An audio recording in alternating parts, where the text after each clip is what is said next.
ငါလည်းမမြဲဘူးငါပစ္စည်းတွေလည်းမမြဲဘူးတနေ့ကျရင်ငါတို့အလုံးထားသွားရမှာပဲအရာရာခတ်သိမ်းဟာဘယ်လိုမှမမြဲဘူးသင်္ခါရတရားမှန်သမျှဒီခန္ဓာဒီရုပ်ဒီပိုင်ဆိုင်မှုတွေအကုန်လုံးထားခဲ့ကြရမှာကြောက်မယ်ဆိုရင်စဉ်းစားဉာဏ်ကလေးတစ်ခုဖြစ်အောင်ကြိုးစားလိုက်ပါဆိုတာဝိပဿနာဉာဏ်ဖြစ်အောင်လုပ်ကြတာဆိုလို့တနေ့တစ်ခါတော့တတိယကိုပိုင်တဲ့ပစ္စည်းတွေကိုကြည့်တနေ့ကျတော့ငါတို့ဒါတွေထားကြရတနေ့ကျတော့ငါတို့ထားကြရ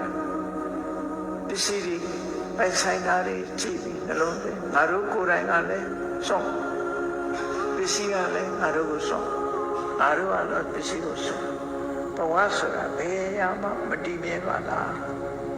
မန္တလေးမြို့ကြီးတည်ပြီးတော့နန်းတော်ကြီးဆောက်ပြီးနေသွားတဲ့မင်းတို့မင်းကြီးပဲရှောက်ရှိဘူးအဲ့ဒါလိုပဲဘဝဆိုတာမမြဲဘူးဆိုရင်အနိစ္စတင်ညာကိုဆင်ញင်တို့တရားနဲ့မကြဆင်ញင်သုံးသပ်ပေးခြင်းအပြင်ဝိပဿနာကုသိုလ်ဖြစ်ပါတယ်အဲ့ဒီဖြစ်လာတဲ့ဝိပဿနာကုသိုလ်သည်ကုသိုလ်တွေမှာအကောင်းဆုံးလုပ်လို့ရတဲ့ကုသိုလ်တွေမှာအကောင်းဆုံးပဲဒါဖြင့်သောရကတဲ့မယ်ဆိုရင်လူတွေကအဲ့ဒါလေးတွေးရင်စိတ်ညစ်တယ်နော်အကုန်လုံးထားခဲ့ရမှာဒါလေးတွေးစိတ်ညစ်တယ်လို့ထင်ကောင်းထင်တယ်မဟုတ်ဘူးအသိဉာဏ်နဲ့ဆင်ញင်သုံးသပ်ကြည့်တာအမှန်ကန်ကိုဆင်ញင်သုံးသပ်ကြည့်ရမယ်ကြည့်လိုက်ရင်ဘယ်လိုအကျိုးရတော့ဆိုတွေ့တာမှုတွေရော့သွားတယ်ဒါမှန်မယ်တွေ့တာမှုတွေရော့သွားကိုယ်ထာဝရဖြစ်နေတဲ့အတွေ့အရော့သွားတယ်ဩငါတို့ကတခဏပါလားတခဏဆိုတာတို့အကျိုးရှိတာလောက်အောင်ပါပါလားဆိုဒီအတိလေးဝင်လာအဲ့ဒီအတိကတတ်ဖို့ရှိတာပြောနော်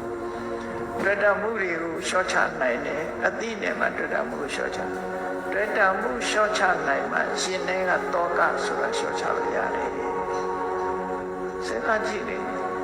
ကိုယ်နဲ့မပိုင်တဲ့ပစ္စည်းတွေလည်းဘူးမှတောကမဖြစ်ကိုယ်မသိတဲ့လူတယောက်အတွက်လည်းဘယ်တော့မှတောကမဖြစ်ဘူးတောကဖြစ်တာကိုယ်နဲ့ခင်မင်းရင်းနှီးမှုကိုအကြောင်းပြုတယ်